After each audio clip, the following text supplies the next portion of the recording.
Welcome back to the second half of the weekend edition of Second City Sports Zoom Style. Zoom Style. Along with Lakeena McGee, I am Sydney Brown. You can follow yours truly on the Twitter and the IG at SidKid80. Once again, at SidKid80. That's SIDKID80, SIDKID80. You can follow me at Keena McGee on the Twitter and at Keena_McGee on the IG. You can catch the video version of this podcast, Second City Sports, which drops right here on YouTube at WARR Media. Once again, at WARR Media. The videos drop every Monday and Friday. Once again, videos drop every Monday and Friday right here on YouTube at WARR Media.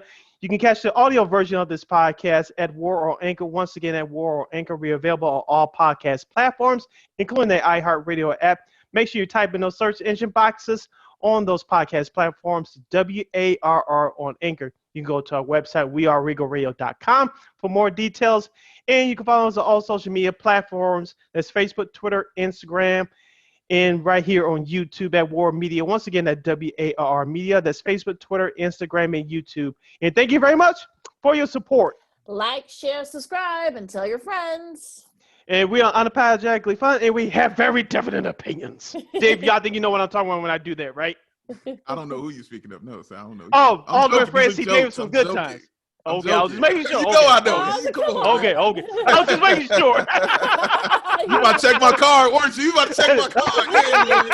Yeah, he was, Lakeena. Lakeena, he was about to check my card, Lakeena. He was about to check my card. Yes, he was. Oh, man. No, your card's still good. I appreciate it. All right. I appreciate it. We all good. We all good. On that note, as we kick off the second segment of Second City Sports, we're going to review the first two games of the NBA Finals, the 2021 edition between the Phoenix Suns and the Milwaukee Bucks. Of course, the Suns are up 2-0. We are between, as of this recording, we are between games 2 and 3. Game 3 will take place Sunday night on ABC at 7 o'clock p.m. Chicago time. Can Milwaukee get back in the series? Or is it a foregone conclusion that the Phoenix Suns will win this title? For that and more basketball-related topics, we'd like to bring in our guest panel. First up, you heard his voice. He's a friend of the show making his return. He's Big Dave Watson. Now the new co-host of the LockedOn BAWL podcast with another good friend of ours, Mr. Matt Peck. Here comes Big Dave Watson. Dave, welcome back to the show, my man. Thank you. I appreciate it. Yes, I'm very happy to be here with you guys and Ricky. And yeah, I'll be at a loss of words when I'm thinking about doing LockedOn Bulls, just because I'm really honored to just do that. I really am. So yeah, it's really cool. I'm just happy to be doing it. I'm happy to be on it, and hope I don't mess it up too much. And I'm gonna be silly, so you know. Yeah, you'll be fine. Fans love you. Yeah, fans love you. You'll be fine. Oh, exactly. Where can people find you on social media? You can find me at BAWL Sports, BAWL Sports, on Twitter, on Instagram.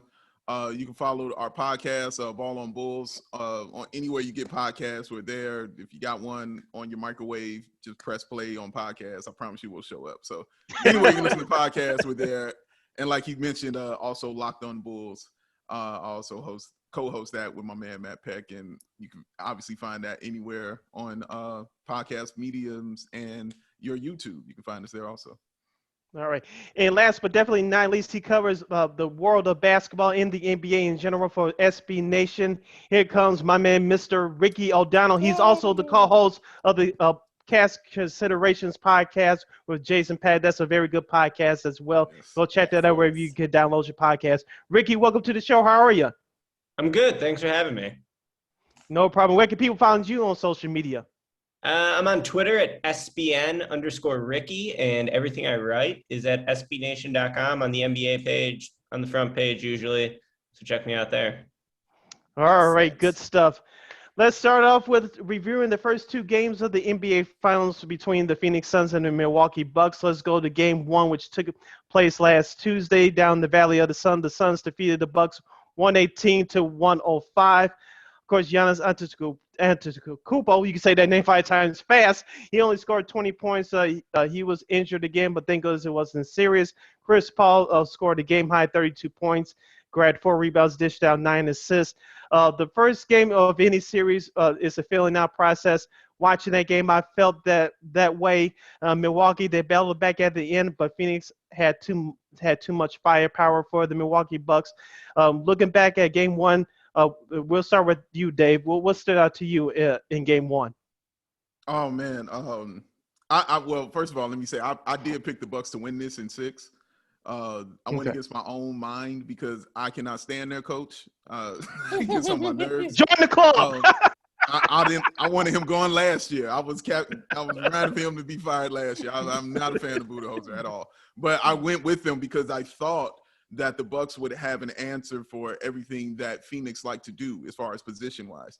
They have something that could, be on those players and guard those players, and they don't have an answer for Giannis at all. But as my partner Chris always says, when your best player can't shoot a jump shot, you're in trouble. Because in the NBA Finals, in the playoffs, it's going to come down to that mid-range game. So when you don't have that, you're going to be in trouble, especially Andy can't shoot free throws. He struggles with that too. Yep. I wasn't surprised that they lost Game 1. I thought that they would lose Game 1. I said if Giannis plays, Phoenix is going to win. So it wasn't shocking to me that Phoenix came out and played the way they did Game 1. I think we all were a little surprised at how Chris Paul came out, though. And we didn't think he would come out like that with that 30-point performance that so early. We usually see that later in the playoffs from him. So the fact he came out early with that and kind of set the tone, for this team, I think that was very good for Phoenix and let them know, like, yo, I'm going to give you one. Now, you guys can ride me for the next couple because, he's going to get another one of those games. I'm telling you, he's going to have another one of those games. He's just too good not to, and he's well rested. He's had time off, and they ended those series very quickly. So, yeah, Game 1 kind of went as I expected outside of Chris Paul having that performance that early in Game 1. Ricky, your thoughts on Game 1? Yeah, I think, just right away, Chris Paul putting his stamp on the series. The thing that I was really curious about heading into this series was how is Milwaukee going to try to defend these Phoenix pick and rolls? I think Phoenix has just been gashing teams with the pick and roll throughout the playoffs. Having two guys that can do it with such great skill in Booker and CP3 is so hard to defend. We know that Milwaukee likes to play the drop coverage with Brook Lopez. They've been doing that over the last couple of years with great success. During this regular season, they experimented with more switching, more hard hedging, basically trying to prepare themselves for the playoffs while sacrificing some regular season wins and all that. So I thought that Milwaukee took a good long-term approach to get to this point. I think it definitely helped them reach the finals, as well as some good luck with KD's foot being on the line in the second round, the potential game-winning shot. You need that, of course. But Milwaukee earned the right to get here, and they got here. And so I was curious to see, what was Milwaukee's defense going to look like against this masterful Phoenix pick and roll. And I think, what we saw in Game 1 and really through the second game of the series too, is that the Suns are just so good at solving every problem. Like, I want to give Budenholzer a little bit of credit because, the knock on him coming into this season, and I was heavily critical of him, was that he just never adjusted to what he was seeing on the floor. He just kept doing the same game plan over and over and over. It's the definition of insanity. You keep doing the same thing, you're going to get the same results. Well, this year they have actually made some adjustments. And I think, particularly at the end of that Atlanta series, he adjusted pretty well. So I do want to give Budenholzer a little bit of credit on that end, but what I have seen through the first game and then through the second game as well is that Phoenix is just so good at solving every problem. Like, no matter what you do to them, Chris Paul has got an answer. Booker, just on pure talent, is able to beat the defense with his shot-making ability. Ayton's been awesome, even though he struggled a bit in Game 2. And, now Phoenix has lost a couple guys to injury with Dario Saric tearing his ACL. He was a key part of their bench rotation coming off the bench.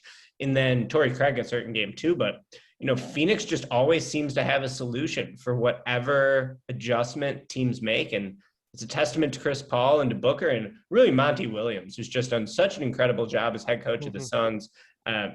Very easily could have won Coach of the Year this year. He finished runner-up to Tibbs just because of the Chris Paul effect more than anything else. But I think Monty has proven himself as an absolutely elite head coach during this playoff run, and he deserves plenty of credit for the Suns, being 2 wins away from a title. Yeah, Sid and I have been kind of lobbying for Monty Williams to get a little more love. And, we saw what happened in game two. Let's talk about game two for a second. I mean, Giannis needs help.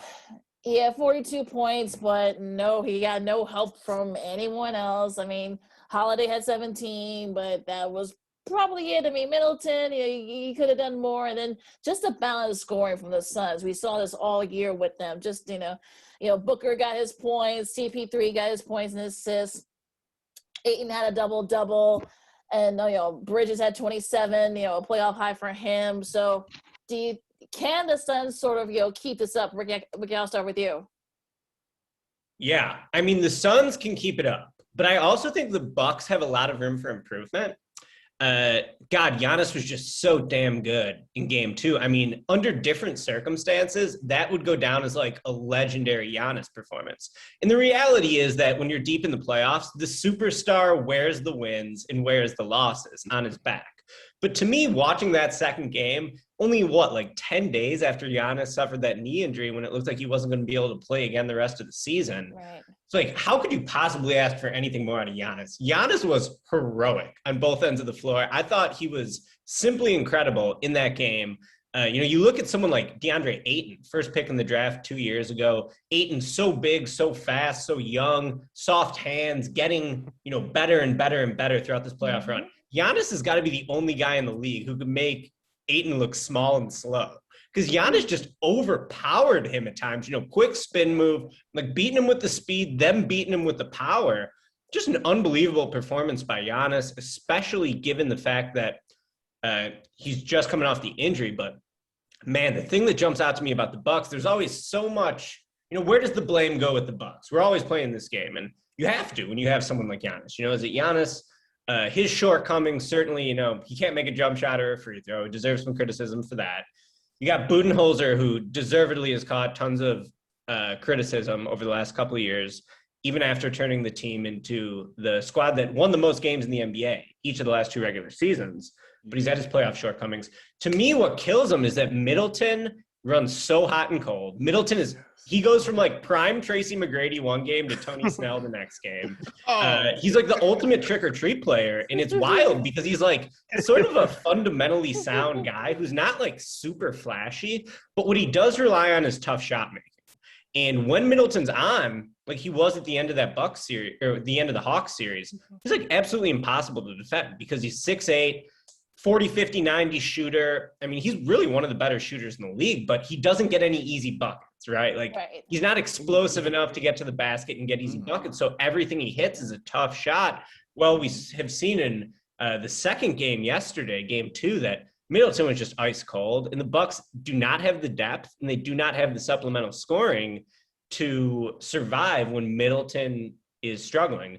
And then Drew Holiday, man, watching the Bucks the last couple of years in the playoffs, I'm just get Eric Bledsoe off this team. Bledsoe's off the team. Everything is going to be fine. I thought Drew Holiday was a major upgrade, but Drew Holiday offensively has been doing his best Eric Bledsoe impression throughout these playoffs. He is another guy who just doesn't get any easy buckets. I swear to God, he missed 10 layups yesterday. They were tough shots. They were challenged at the rim, but those are shots you got to make in the playoffs. So I think Holiday has really been struggling offensively. Defensively, I think Drew Holiday has been super dope, actually. I think that he defended CP3 really well in game two. That was an adjustment Bud made. He's all right, you know what? We can't mess around with CP3 anymore. Holiday, stick him. He's your man. And I thought that Drew did a really good job. And Drew obviously had a great regular season. He's had a great career. But, dude, you got to give them something more offensively, especially when Milwaukee doesn't have much depth. Otherwise, they're basically relying on, Bobby Portis or Bryn Forbes to get hot. So I guess, my takeaway from these first two games is that Phoenix is awesome, first of all. They basically check every box. And because of CP3, it seems like an easy formula, but, it's really hard to replicate because there's only one CP3 if you want to, make big copycat takeaways from this series. But I do think Milwaukee has room for improvement. And Giannis is still the best player in the series. Giannis was awesome. Cannot say enough about his effort in game two. He needs some help. Middleton, the fact that he was so bad in game two leads me to believe he's probably going to be awesome in game three. But Holiday, man, Holiday's got to give him something more than he has so far this series. I mean, he's taken way more shots than he scored points through the first 2 games of the finals. That's not going to cut it. So I do think the Bucks can get back into it, but it's got to be Middleton and Holiday carrying them. Dave? Yeah, he's absolutely right. You're going to need the help of 3. When you're trying to win the finals, I don't care what combination of 3 that you have, you're going to have 3. As you see him with Phoenix, right? You know, you got your Chris Paul, you got your Booker, and you got Ayton. And actually yesterday it was more Bridges than it was Ayton, you know, doing his thing. So they can hit you any kind of way. It's really devastating and scary, you know, watching them and how they move the basketball. That 10-pass sequence they had, and with Ayton finishing with the dunk and the and one, was one of the most demoralizing things I've seen in the playoffs all season long, because that was beautiful basketball and actually really good defense. And they still got the bucket and the and one. I mean, you just felt their level drop. You felt the Bucks level drop after that. So yeah, that's hurtful. And again, like Ricky said, a testament to Monty Williams and CP3 and just their IQs out there, and actually their whole team IQ. So I don't want to take that away from them either. But man, in game 2, we saw Giannis, you know, have the game and have that game that you have to have as a superstar. When you're a 2-time MVP and the Defensive Player of the Year, I expect you to get to the finals and have a game. Like, and honestly, win or lose, I'm not going to put that on you, but it can't be your fault, is what I'm saying. I can't look at you and say, how come you didn't do something? How come you didn't do what you were supposed to do? No, he did what he was supposed to do. He actually was okay from the free throw line. He actually was hitting his jump shots. When he was hitting spin turnarounds from the baseline, I was like, oh, yeah, it's that game today. 20 points in the third quarter hasn't been done since Michael Jordan in 93. Like, that's a serious thing. You know what I mean? So I was very proud of him. But, yeah, I mean, Ricky, you hit it on the head when you talked about Chris Middleton and not getting easy buckets. That is so true. Man, he is a great tough shot maker, but it's never easy. It's always somebody's hand in his face. He's like a higher scoring Luol Deng, you know, because Luol Deng he didn't have that same hand skill, you know, he didn't have that, you know, great get you to the bucket and finish and one kind of thing. And Middleton doesn't either, but Middleton is a better shooter. And that's what you're seeing. He's, you know, a better shooter than that. So that's honestly all you're seeing out there. I expect him to be better at home. I do. I expect the Bucks to be better at home. I think Middleton and Drew Holiday, after getting some home cooking, will look better in game 3.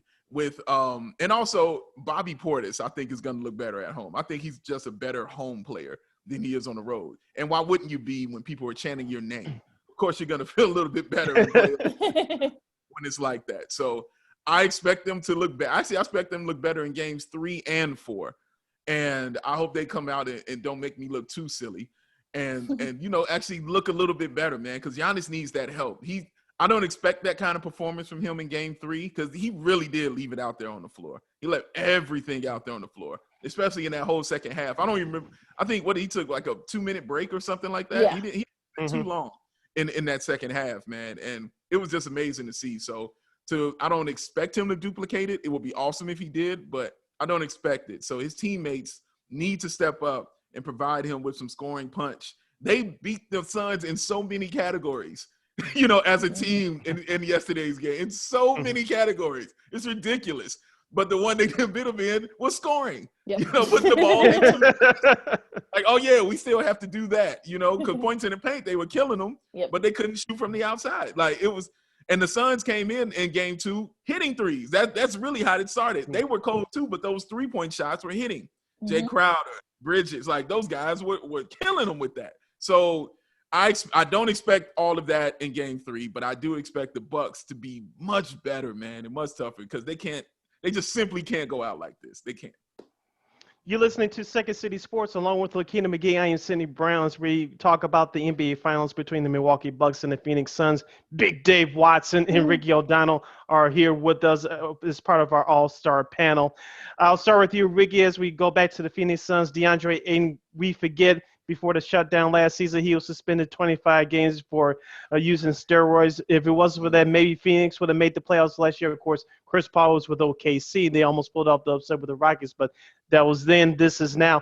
Talk to us about the impact of DeAndre Ayton. And do you think, maybe this is me silly asking this question, but maybe outside of Joel Embiid when healthy, do you think that DeAndre Ayton is the best big man in the NBA the way that he's playing right now in these playoffs? Well, I think Jokic is the best big man. Okay. Jokic, deserved the MVP. Incredible year. Totally changed. Of course, I agree. His skill. Yeah, for sure. But Ayton's awesome. And here's what I'll say. So, like, as part of my beat at SB Nation, I cover college basketball, and part of that is like recruiting, right? So DeAndre Ayton, I've been following him since he was 15. Came over to the United States from the Bahamas. Ended up in, I think, San Diego, moved to Arizona. And from the time he was 15 years old, DeAndre Ayton was considered the best prospect in the United States for basketball, regardless of age. When he was a sophomore, you had like Jason Tatum was a senior and Harry Giles, some of these other guys, Malik Monk, who were highly touted prospects. DeAndre Ayton was considered better than all of them. He was just younger. And so I've really watched his career from a young age, saw him in person on an AAU road trip when he was a rising senior, and watched him at Arizona, of course, goes on to become the number 1 pick in the draft. So what I've really noticed about DeAndre Ayton's development from that early age is just how much more skilled and more disciplined he's become as a player. I think you certainly have to give a lot of credit to Monty Williams for helping him get there. We all saw the great clip in the last game of Monty sort of coaching him up in that under 8 timeout. DeAndre comes out, gets the steal, then gets an oop.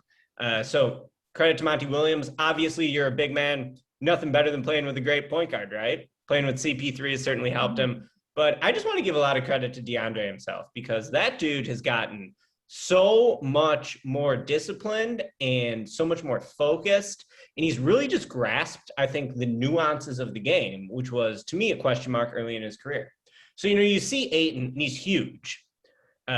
Big, strong, fast, soft hands, everything you want from a center, really. And that's why he went number 1 overall. He just sort of has the attributes of, like, those great 90s dominant big men like Patrick Ewing, David Robinson. You see him, and it's easy to, like, draw the comparison to those guys from yesteryear. Well, what I remember about Ayton at Arizona is that he was so lost on defense. He seemed like he should be a great defensive player, but it's also, like, really difficult to be a center defensively. You always have to cover up everyone else's mistakes. They're always trying to, pull you out of the paint with a shooter or run screens at you. And it's just a huge responsibility for a center to be the back line of the defense. And Ayton, early in his career, I thought really struggled with it. Now look what he did yesterday. He plays 42 minutes. He scores 10 points, I think, has like 12 rebounds. It was kind of, by his standards, sort of a bad game. But that dude was awesome defensively. And, Giannis was coming at him the whole game. And Giannis is one of the few guys in the league that could make Ayton look like he's not a physical marvel. But Ayton never backed down. He went at him again and again. And even when Giannis was, like, as Dave mentioned, hitting those ridiculous fadeaways from the post that we don't normally see from Giannis, I mean, he was only getting those shots because Ayton wasn't giving him anything easy, right? So to me, the development of Ayton has just been so awesome to see. Still only 22 years old. I honestly didn't think he had this in him. I remember coming back in that draft, I was a big Luka guy. And I really thought that Jaren Jackson Jr., who, of course, was drafted by the Grizzlies, was the best center prospect. Now that take looks like trash. Ayton has been just phenomenal. And Jaren was hurt this year. He's, more of the perimeter-based guy, the shooter, not really a power player, not really a rebounder. But Ayton's physicality is just awesome. And he really plays his role and buys into his role so well. Like, I think it's easy to imagine another timeline where it's like, Ayton didn't go to a team with CP3, and because he's the number 1 pick, they're like trying to make him be the high usage scorer, and they're feeding him the post ups, and they're saying, DeAndre, carry us to success. You're the guy. But instead, that's not really the case, right? He's just like a complimentary piece, even though he was the number 1 pick. He plays his role really well. He doesn't try to force his own offense ever. He lets his guard set him up. And the key is that he rolls hard to the basket every single possession. The guy just attacks the rim, sets a hard screen, rolls hard. And that is tough to do again and again and again and again, doing it every time down the floor. Sometimes you're just like, come on, man, let me pop out for a jump shot. Let me take this one easy. But he gives full effort as a roller every single play. He's gotten so much better on defense. And I love it. He's so much fun to watch. As someone who's sort of monitored his career from a young age, I am just so impressed with the improvement he's made. And it's been fantastic to watch him break out during these playoffs. Dave, your thoughts on DeAndre Ayton? You know what's funny? And again, I'm not calling him this player by any stretch of the imagination, okay? But when I think of him, I always think of Hakeem Olajuwon. And in this sense, when you think about that draft, Jordan, Barkley, Stockton, all those guys, you always say to yourself, well, who went number one? And then most people, outside of the basketball world can't really tell you who went number one in that. I think about Ayton when I think about how he came out in this draft, because you're like, oh, Luka, Trae Young, all these Jaren Jackson Jr. Yeah. Who went first? And you think about it, and you're like, oh man, I don't remember. And you remember Ayton was the one who went first. And if you look at Ayton's numbers, it wasn't impact, but his numbers have never really been bad, Right. But it's not his play on the floor hasn't been just that impact player until this year when he got CP3 and things started clicking for him. 2 + 2 started equaling 4 instead of 5. You know what I'm saying? Like Chris Paul simplified it for him and made it simply easy for him to see him go out there and play. He's been just great to watch. And not only has he realized that, yo, man, I'm really good in this league and not just a regular player, I'm really good. He also now has a moment, okay? Because now they call it the Valley-oop. He has a moment that he can hold on to for the rest of his days, man. So now he is cemented himself, in Phoenix Suns legacy, because there's not a lot there. So now you've got this play, they'll automatically think of you every single time. I'm very happy for him because he's just a guy who I just felt always just went along and did his thing, and you didn't hear anything about him outside of the steroid use. That was the first time you ever heard something pop up about him. But outside of that, he was just always doing his job. He was just trying to get better and needed the proper coach and the proper point guard to bring that out of him. You know what I'm saying? And again, like I said, I'm not comparing to Hakeem Olajuwon. Hakeem is my second favorite player of all time. I'm not comparing him to that at all. No. But it just reminds you, those similarities, like Ricky talked about the soft hands, you know what I'm saying, and how he rose to the basket and how he always kind of knows where to be on the offensive end. It reminds me like that of Hakeem, man. Like he's not scared. He realizes he's 7 feet tall. I love 7-footers who realize they're 7 feet tall. Like the Bulls had a few that didn't realize they were 7 feet tall. Shout out to Lowry Markkanen. But it's certain guys, he knows that he's big. He gets it. He was like, I get the ball. And when he gets it inside, it's kind of a throwback, as Ricky mentions, to the 90s kind of centers, because we don't see that anymore. So you won't see that kind of post play inside anymore. And when he's got moves when he gets inside, man, he hits you with that right side, he hits you with that left. It doesn't matter. And the hands are so soft that when it goes up on that rim, it just kisses it and falls in. It's just awesome to watch center play because you haven't seen it in a while. Even Jokic it's not a traditional center play, but it's amazing to watch, you know what I'm saying? But it's not a traditional center, you know what I mean? Ayton is a traditional guy, he's not coming out there to guard you on the 3-point line like the old school centers are doing. He's not even going out there to get a 3-point shot. He's basically like, yo, I'm in this paint. Throw me this alley-oop or dump it down to me inside and let me go to work. That's beautiful to see. What did he have that first game? Almost like 20 rebounds or something like that. It was something ridiculous or something. He's a big man's big man. And it's something that people said was lost and you weren't really going to see again in this era. And he's kind of proven that wrong. But again, it came with the right point guard and the right coach. But it is good to see, man. I'm happy he's doing this thing. Just imagine what a new coach and a new regime and a new, having a better like Chris Paul coming in to kind of help facilitate everything kind of makes a difference in the guy's game, especially a big guy like Ayton. It's just incredible. So Dave, I'll start with you with this one. The Milwaukee supporting cast, like Giannis needs help. Like you guys have said, I mean, Middleton's hot and cold, Holiday's hot and cold, Con's at 14, off the bench on, in game 2, but you just don't know what you're going to get from him sometimes. And Bobby Portis is Bobby Portis. So what can the supporting cast do to help Giannis out? Because it just seems like, Giannis is sort of like a man, by himself here at times. It's simple. Score.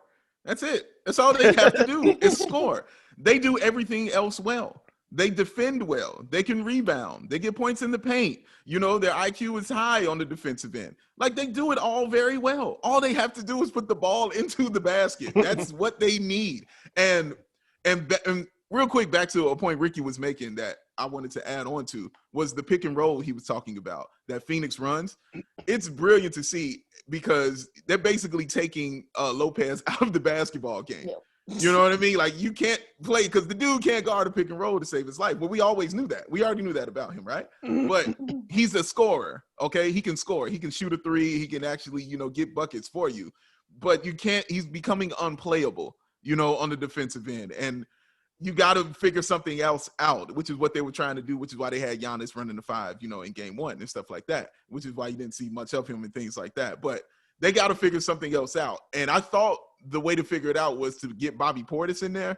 And I don't know why. And make Ricky, honestly, you could help me out with this. And if it's something you're seeing that I'm not, but I don't understand why Bobby Portis wasn't getting a lot of playing time in those first 2 games. I know he got cooked by Chris Paul in game 1 on those pick and rolls, but again, everybody's going to get cooked by Chris Paul on a pick and roll. If you're a big man, it's hard to guard.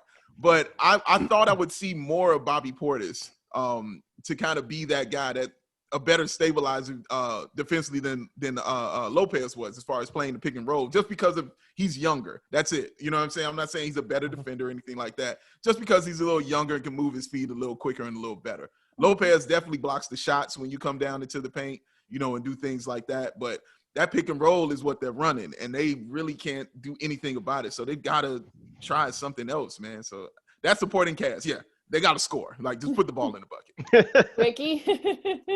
Yeah, no, I agree with Dave. I mean, everyone's looking at Phoenix putting up 118 in both of these games and saying the defense is the problem. Yeah, to an extent, yeah. But, like, Phoenix also shot, 50% from 3 yesterday. Like, they were just on fire in game 2 from 3. So, what are you going to do about that? But ultimately, I think it comes down to the Milwaukee offense. There's only so much you can do against CP3.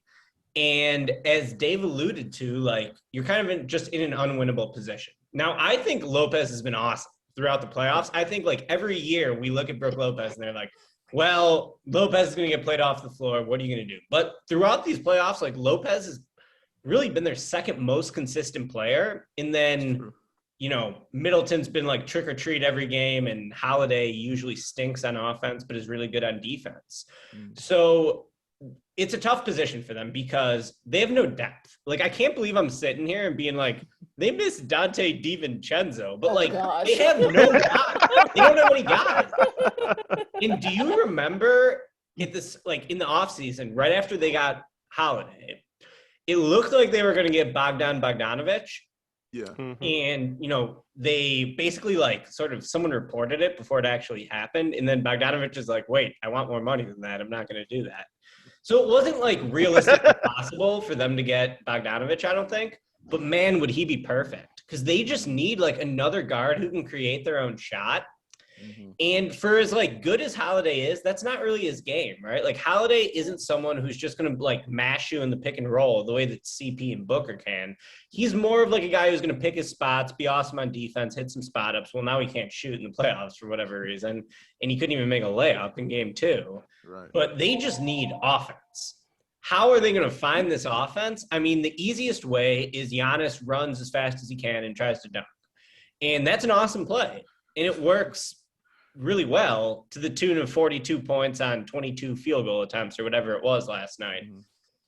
But we've seen it time and time again. I mean, teams are going to dare Giannis to shoot the 3. They're going to play 9 feet off him and just be like, hey, Giannis, if you want to take it, take it. And Giannis will take some of them because he's a prideful guy and because he'll make some of them. He hits maybe a little under 30%. Not pathetic. I mean, Shaq couldn't hit 30%, and no one ever said that Shaq needed his outside game. Shaq needed more dribble crossovers.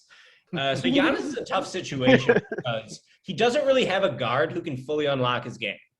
And they put that burden on Middleton, who sometimes can do it just because he's such a sick shooter. And Holiday's just got to be better. I mean, Holiday is killing me. Watching this series, I'm like, Holiday, please go. You can't be Bledsoe. We've done the Bledsoe thing. You got to be better than Bledsoe. But I don't really know how they do it, to be honest. I think that they just got to make shots. Holiday's got to make layups. Middleton's got to make threes. And then you got to hope that the Suns don't shoot 50% from 3, because when that happens, I mean, what the heck are you supposed to do? So I don't have any brilliant answers for this. I think the Bucks' lack of depth really hurts them. They don't have a lot of options they can really go to in terms of lineup changes.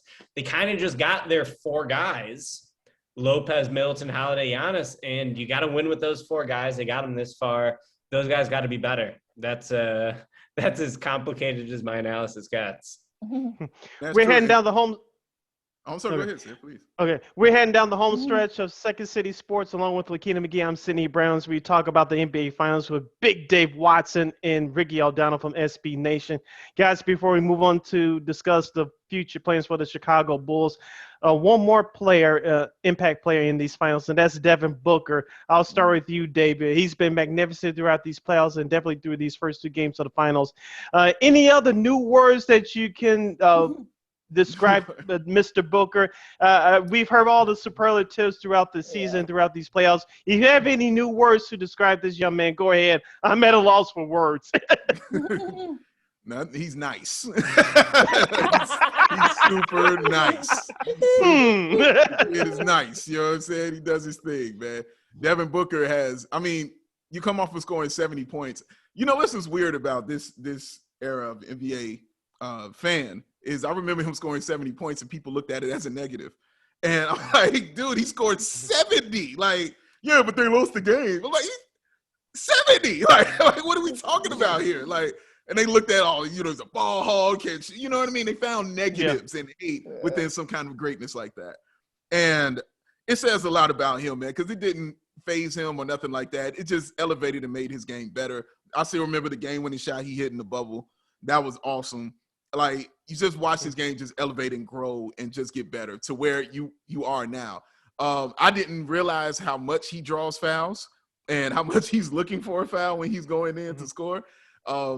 I'm sure the league's going to start looking at that and kind of cracking down on that, as he gets a little, little more, into his years. I'm sure they'll look at that a little more. But as far as what's going on with him now, he's just been awesome, man. And the shots he's hitting, I mean, the step back I saw him hit on Giannis, I mean, that was just disrespectful. And again, it was demoralizing because the Bucks were kind of trying to make a run.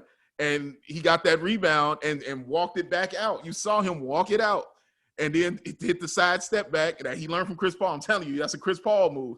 And he did that side step, fade away, hit that 3 right in his eye, put that lead right back up there. I mean, it can be depressing playing him against another team, but he's just been great. He's been awesome to watch. I really hope it continues, man. He just continues to grow. I'm not with the, saying he's the new Kobe Bryant. I'm definitely not there on his game yet, but dude is really nice, and any wonderful words you want to add to that, he deserves it. He's been great. Ricky? Yeah, I mean, when I watch Devin Booker in these playoffs, I just think of the parallels with Zach LaVine, right? Like both of them were called empty calories scorers, as Dave said. Booker dropped 70 in a game, and everyone was like, criticizing him for it almost. Yeah. And I think that, there's just so many similarities. Like both of them were really talented young scorers who were on terrible teams, who couldn't bring their bad teams to mediocrity. And people were criticizing them for that, right? Like if the Suns could have got to 500 with Devin Booker as their best player, people would have viewed that as some big accomplishment. Same thing with LaVine and the Bulls. But what those guys really do is that when you add them to a team that's already pretty good, then you add them and now it's like, wow, now we got a great team because those guys are just instant offense. They're walking buckets, and they just need some infrastructure around. Like every player isn't going to be LeBron, who can just sort of or Giannis have such a huge imprint on both ends of the game in so many different facets. Those guys, Booker and LaVine, are superstars as scorers, and that's what they do. And I feel like for whatever reason, even though we all sort of prioritize scoring more than everything else, it just wasn't enough for people. And I'm really happy that, the Suns saw the opportunity to get CP3 and Ayton was able to turn into someone who looks worthy of being the first pick now for sure. Looks like an awesome young center. And it just put Booker in a position where it's like, all right, I finally got some help. I don't have to drag these bums on my back anymore. And now you see Booker's mid-range bag is so awesome. I thought that Booker would become, his path to being a great NBA player would be to be an amazing three-point shooter. And he was amazing as a three-point shooter last night. I think he was 7 of 12 from 3. But if you look at his three-point numbers throughout his career, this year he hit 34%. Last year he hit 35%. He's not a super elite three-point shooter historically, but his mid-range game is just so hard to stop. He gets to his spots. He's stronger than he looks. He's like a little more deceptive than he looks in terms of how he changes pace. And Booker just he's awesome. I mean, there's really nothing more to say. And everyone who criticized him as an empty calorie scorer now looks like a total idiot, because it just shows that like you just need some help. And when you get some help, those guys can take you to the next level. So that's sort of my main takeaway from Booker's playoff run. Yeah. All right. Well, let's talk some Bulls for a second, you guys. Ricky, I'll start with you. The Bulls, unfortunately, of course, they didn't get that pick, that top 4 pick from Orlando from that trade, the Vucevic trade. So I'll get over it. I know, right? Yeah, I know, right? You know, well, you know how you guys know, you all know how Bulls fans are. I mean, that's it's just absurd. But what can the Bulls do? You know, what can AK Eversley do? Mark Eversley, I should say, do to kind of be creative, to sort of like, if they can do anything to kind of make any like really big moves, you know, this off season. Yeah, I think Vucevic trade, you know, I think they probably overpaid for him a little bit, but Vucevic is really good. Like, watching Vucevic since he came over for the trade, the dude is awesome. And I'm going to try to make my Bulls Suns parallel here, right? Like, the Booker-Levine comparison is pretty obvious. And, you know, Vucevic and Ayton, obviously Ayton's so much younger, and Ayton has improved so much defensively, but they do have some similarities. They're both sort of unstoppable one-on-one on the block. There's just not a lot of guys who can like defend Vooch or Ayton when they get the ball in low. And I think that you've seen in these playoffs that like just having a big man who can get you a bucket, that's really important. Vucevic turned into a really good three-point shooter. Ayton doesn't have that in his bag yet. And Vucevic also turned into a great passer. Ayton, better defensive player. So, you know, I think that trade, getting Vucevic, cashing in some assets to get another reliably good player, I think that's going to prove to be a good move for the Bulls. I was really surprised by how skilled Vucevic is as a passer. I think that was the one area of his game I didn't realize he was that good in. But yeah, I mean, he's not Jokic level, but he's like, you know, a step and a half below that. He's really good as a facilitator. And I think that can take some of the passing and playmaking and traditional point guard duties, that can take that off Zach's hands, Kobe's hands, whoever else they're going to bring in this summer to be a point guard. You look at the Bulls now and it's like, all right, you need wings. They have no wings. So you need like 2 wings at minimum to just be like 3-and-D guys. You know, Jay Crowder, free agent last year, comes in, plays his role, stretches the floor, hits catch and shoot jumpers, good defensively. Someone like that would have been really good for this iteration of the Bulls. So they need to find some wings. And then they really just need another high-end talented piece. I mean, it sounds easy to say, but like when you get the second star, you're immediately thinking like, well, who's the third star going to be?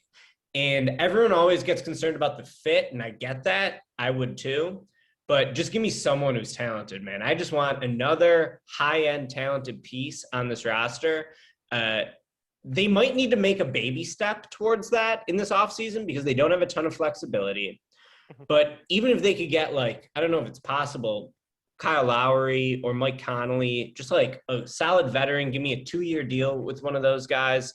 If possible, I think would be a nice move for them. I'd like Lonzo. That would require more of a long-term deal, but I think he'd be a good connecting piece between Vooch and Levine. And what's so interesting about this offseason is like, we didn't see that Vucevic trade coming, right? Like nobody reported that. There was no smoke on that. There was just a fire immediately. And they had Vucevic and everyone was like, wow, what a crazy move. And then the same thing with the second move, when they traded Dave's guy Gafford and they bring in Daniel Tice and they trade Chandler Hutchison and they get Troy Brown. No one heard about that move either. They basically traded half the roster in the middle of the season. So I want them to do that again. Just, there's so many guys who are zeros on the back end of this roster. Don't want to see Denzel. Don't want to see Archie. I mean, Felicio, that's like charity, like giving that guy that long. To the airports. So, to the airports. Turn over the roster. Give me some new guys. And yeah, I don't know if they're going to be able to make like their super big move up the standings this year. Obviously, I'd love them to, but their flexibility is a little limited. I would just like to see them continue to improve the talent base of the roster and try to put yourself in position to make that big move down the line. Whoever that third star is going to be, I don't know who it's going to be, but Yeah, they don't have a lot of easy answers this offseason. They do have a lot of holes to fill. And I just want to see them shake it up because I was so sick of watching the same guys have the same mistakes they had the last couple of years. Blow the roster up. I like the Vooch move, even though they might have overpaid a little. Let's see what Pat can do in year 2. He's still going to be very young. And I feel great about Levine after watching these playoffs. It's like Levine's the kind of guy you need in the playoffs. And you can only prove it in the playoffs, right? Like Booker never could have ascended to this level in the regular season, no matter how many points he scored. Got to do it in the playoffs. So I think Zach is made for that. And let's get him there. Let's get him some help, some better infrastructure. And I'm really excited to see what they're going to do. Dave. Very true. So many things I'm so happy you said. Oh my goodness. Yeah, the Bulls, I'm tired of watching trash. So yeah, they definitely need an overhaul. And there's a lot of just people here on the team. You know, there's no star. There's no guy who you're like, ooh, I know what he can do. I know where his fit is. It was a lot of what ifs and oh no's on this team. And I don't want to see that again. So I expect to see a lot of it gone. Like I expect Lowry to be gone, even though he was my guy for years. But this year was my last year of support for him. And when I didn't see it, I was like, okay, we're done. It's all right. You can get out of here. It's okay. Because when you get benched for Daniel Theis, man, and we're like, yeah, that's a good move, it's a problem. You know what I'm saying? Like, it's an issue. You should never be benched for him. You're supposed to be way better than that. So he's going to be out of here because he's going to get paid. He's going to get his money, you know. Of course, I'm sorry. Of course, Denzel. Bring back Daniel Theis. Yeah, I'm not mad at that. He's going to cost you though, and that's going to be an issue. You know what I mean? That might be an issue because he's going to command some money. That's true. But yeah, Valentine out of here. I don't want to see Archie again unless it's the fourth quarter with like 30-point lead or 30-point loss. That's the only time I need to see him. Felicio, I'm mad I even mentioned his name, and I'm just glad that now we have an actual all-star to go with Zach LaVine, because I remember before they made the trade, all Bulls fans were complaining about was, please make a trade, do something. I'm going to lose my mind if you don't make a trade. Okay, we're going to make a trade and get an all-star center, and he's going to be great with us. Oh, you guys, what are you doing? Wow, I don't like this. Who is this guy? He's in Orlando. We don't like him. You're just not going to be pleasing to, Bulls fans. Vooch is really, really, truly good. And I heard AK actually echo what Ricky said about his passing, because they were talking about, the need for point guard. And he was like, well, yeah, I know it's a need like that. He was like, but we can play with that one. That's why we got Vooch and his passing ability. I know what he can do for us. So I'm excited going forward. And you guys know me. I'm all faith in on AK and Mark Eversley. Whatever they want to do, I'm completely with it. There are definitely pieces they need. They need my favorite position, which is point guard.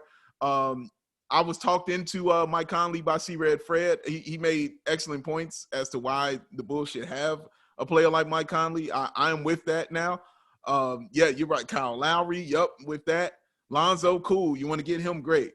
The two other ones that are lower tiered, like Dinwiddie and Devontae Graham, guys like that. I've always been a Devontae Graham fan. I've always liked him a lot. His only issue is he's just on the wrong team right now. That's it. There's nothing else wrong with him except there's somebody better than him ahead of him. That's it. That's his only issue, in my opinion. So yeah, you got to look at all those guys and all those prospects, but I hope they swing for the fence and just disrupt everything again. I really do. I don't care about this fit that everybody keeps talking about, because the fit, I'm looking at the team like, yeah, okay, nice fit. You didn't make the playoffs again. Like, wonderful. I don't care about that. Give me a star in here. Let me get something here that's tangible that I can say, yes, you're good, and I know you're going to be good when you go out there and play every night. Thank you. Go with Zach, go with Vooch, and go do your thing. I'm very high on Patrick Williams. I think he's going to be awesome, because also this team, what I think this Team USA is going to do for Zach is also going to do kind of for Patrick Williams. Just being around that kind of great elite players and knowing that you're even in the same room with them is really great. Just having a seat at the table as a rookie is really great. And I heard Eric Spoelstra just raving about Patrick Williams, especially about his size, and how big he is. And they're like, man, combine that with the skill that we think you might have, you got yourself a basketball player, So that he might be that help at that wing position. Because I know he can play the 2. He can play the 2, the 3, or the 4. He's more comfortable at the 4, I think. But he can play those positions.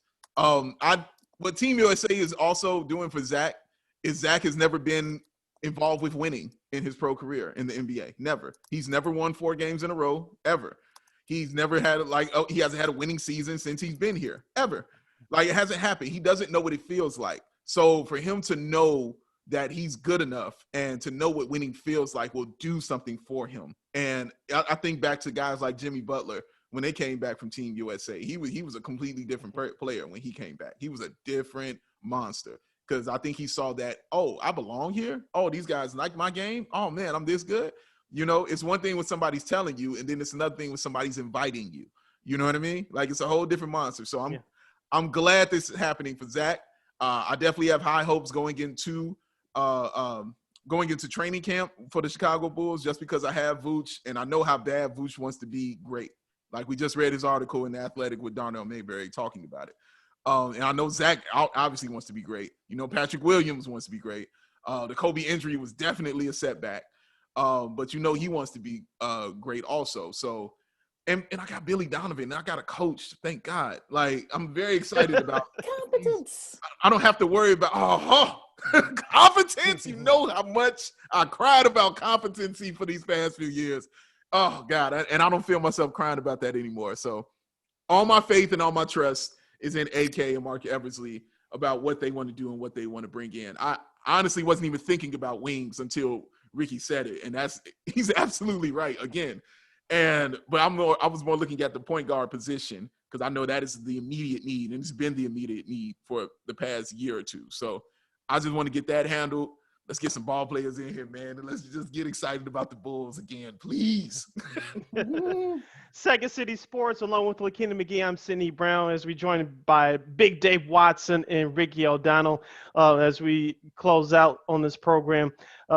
Big Dave kind of stole my last question, but I'll ask it anyway to you, Ricky. I know we all got a boogie, but what do you expect from Zach LaVine in Team USA, and how much recruiting you think he's going to do to hopefully try to get a superstar in here to make the Bulls a big team just like the Phoenix Suns this year?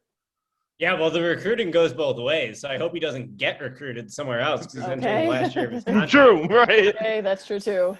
I am excited for him to, like Dave said, I mean, such a great point. He's never won 4 games in his career. I forgot that. I'm going to be stealing that stat from you, Dave. Now, please do. Everybody has. Please, for everybody to use.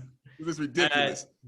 Yeah, I mean, it's great for Zach because, you know, a year ago, he didn't even get invited to the minicamp. And Bulls fans were like, what the hell? And I think Levine's like, put some respect on my name a little bit. So now he's got it after, you know, he sort of had a breakout year this past season.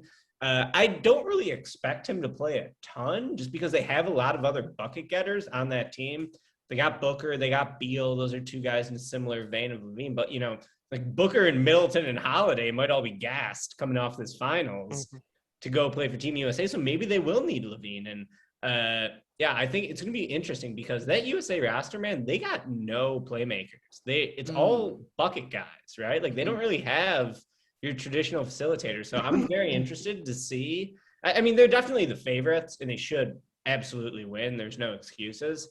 But, you know, they might get pushed. They might get challenged. That could be fun to see if they get a close game or 2 in here. So, yeah, really excited for Zach, happy for him. And I think that it just sort of shows that he's established himself now with the All-Star berth, with the Olympic berth, that, like, he's someone you have to take seriously when you do your player rankings or when you know, consider where the Bulls go from here. Zach's the cornerstone. He's the foundational piece. So really happy for him to finally, you know, get that respect that he deserves.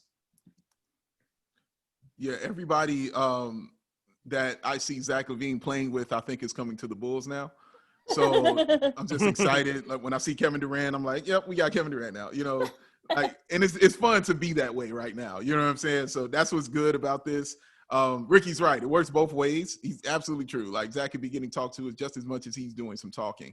But it's just the fact that he has a seat at the table, which is very good. And we haven't had that for the past couple of years. So that's why him getting to the All-Star game was big. And that's why him being with the Olympic team is big. Just having a seat at the table, being with the NBA elite, and being able to have their ear and their eye says a lot. And it's awesome that Zach LaVine is that guy representing the Chicago Bulls. And I hope he can, just have some words for somebody.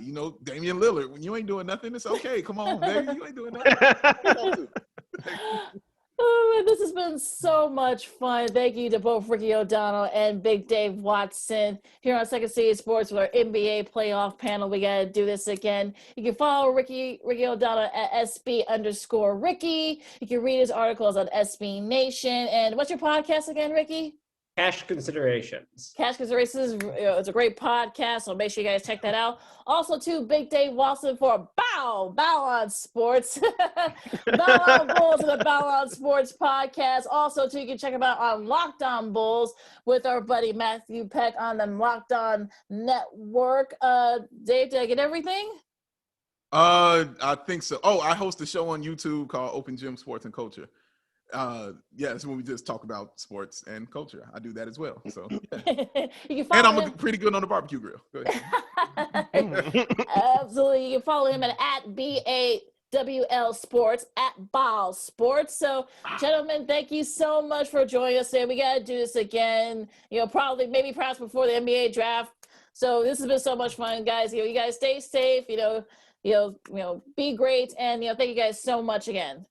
Yeah. Thank you. Thank you. Yeah, I gave Camille on to eat. I gave it to this lady named Patty. All right, another fun-filled episode in the books, Lakeena, on the weekend edition of Second City Sports. This is why we do what we do, because if you didn't enjoy that, a whole segment full of fun information, just overall entertainment, I don't know what to tell you. It's great. So it's great to be back, getting back in the groove, doing this after being off. So look, a lot of great sports. Of course, you got the playoffs, you got the Euro finals between Italy and England. That should be a fun one. So, and also Wimbledon too, the women's and men's, final too going on this weekend. So lots of great sports coming up. So you can make sure you guys check it out. You can follow me. Also too, real quick, Lakeena, also speaking of Team USA, for those of you listening on our audio version, tonight on NBCSN at 7 p.m. Chicago time, USA basketball, the men's team will play an exhibition against Nigeria. So Zach LaVine will see sometime because, of course, Devin Booker and Chris Middleton are in the NBA Finals. They won't be there. So we'll see what Zach LaVine does for Team USA. I'm looking forward to the exhibition tonight.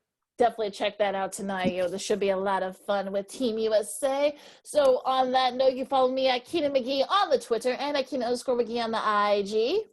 You can follow yours truly, Sydney Brown, on the Twitter and the IG at SidKid80. Once again, that's SidKid80. That's SIDKID80. That's SIDKID80. You can follow this podcast, Second City Sports, right here on YouTube at War Media. Once again, at WARR Media. You want to get a sneak peek on our audio version? The video versions go up first every Monday and Friday. Once again, videos drop every Monday and Friday right here on YouTube. Our audio version is available every Tuesday and Saturday at War on Anchor. Once again, every Tuesday and Saturday at War on Anchor. We're available on all podcast platforms, including the iHeartRadio app. Make sure you type in those search engine boxes, WARR on Anchor. You can go to our website, weareregalradio.com. For more details, that's WEAREREGAL radio.com.